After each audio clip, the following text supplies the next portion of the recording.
traveled a lot around Europe, and I came to America because I always wanted to experience the American way of life, and especially the campus life, because in Switzerland we don't live on campus normally.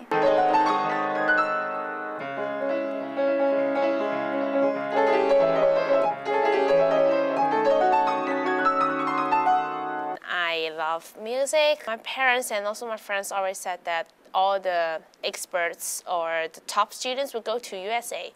I wanted to have really a fluent level in English. That's why I decided to go in an English-speaking country.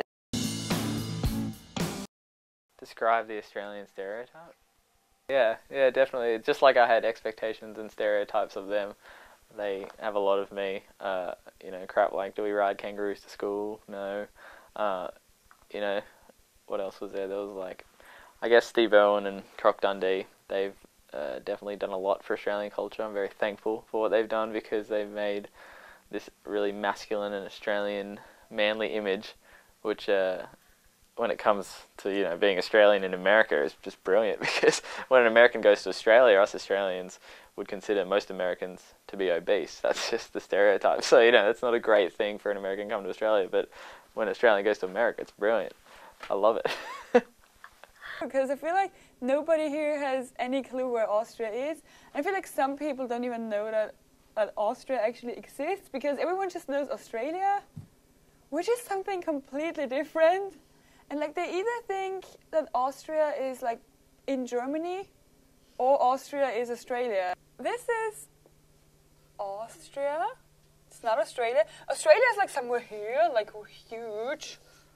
And there is, of course, Germany. It's a lot bigger, yes, we know that. But Austria is still great.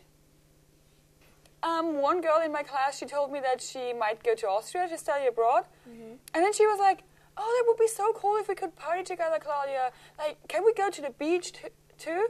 I was like, there is no beach in Austria. I don't know, I'm either Australian or German.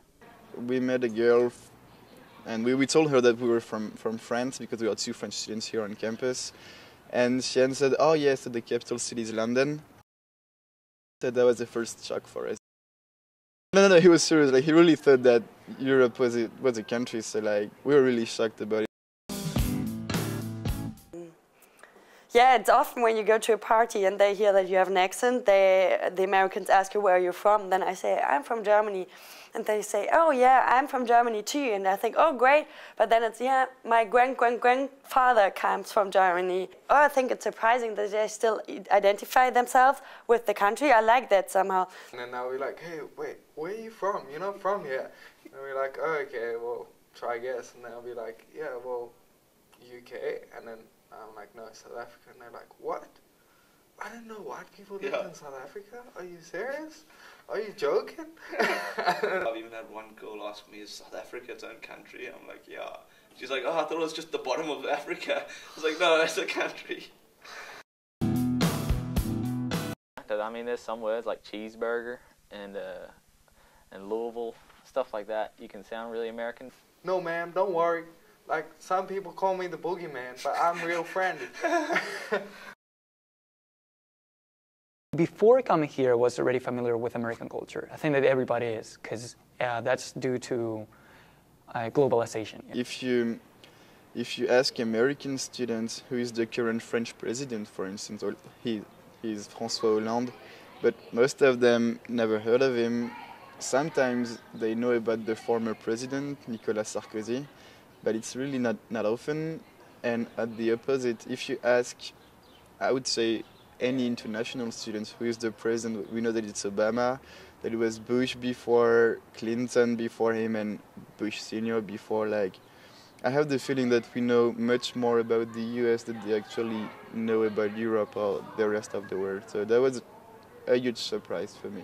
I think there's two people to blame for this. I think partially it's the American people, because I think we're just kind of not self-indulgent a little bit. You know, we kind of just focus on our problems, but also the media. There's some international news in the media, but there's really not.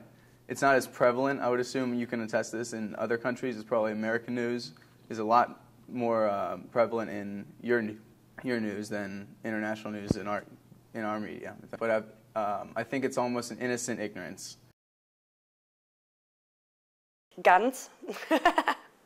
That people have guns. In Germany, nobody has guns. And in one house, there, it was from one guy from Bellarmine, and he was somehow, we went there for a dinner with some people, some international students, and he was really proud to show us his collection of guns. And I never saw a gun in my life before, and was happy when he put them away again. There's no Starbucks because nobody will go there because it's not real coffee for Italian people. So nobody would like Starbucks in Italy. But it's strange because if Italian people go abroad, Starbucks is the first place they look for to have coffee because it's the closest thing to Italian coffee that you can find abroad. Hey y'all, we were at the Walmart, y'all. We were driving with the crew. James, the recorder? Yeah, the recorder. That's my mobile, y'all. Let's get it on. Let's get it on.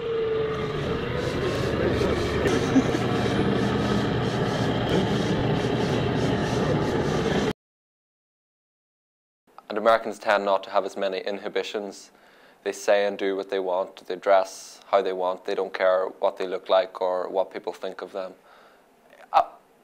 On the whole, compared to Europeans. I don't think they care about fashion here, so it's not a problem for them. They don't really care about that.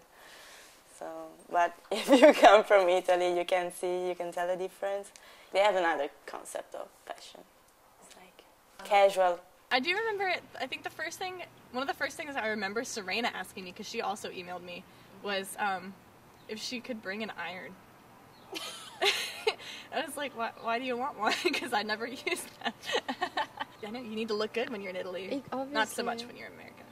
Well, people dress very differently here than they do in Ireland. A lot of that is to do with the temperature, the climate. We have a much colder climate for a lot more time. So, I mean, you've always got your rain jacket or your umbrella. So we wouldn't be wearing as many shorts anyway. But yeah, people do dress differently. Boys tend to wear a lot of shorts. And I mean, the clothes here tend to be baggy and don't fit very well. Whereas in Ireland, we try to make them fit.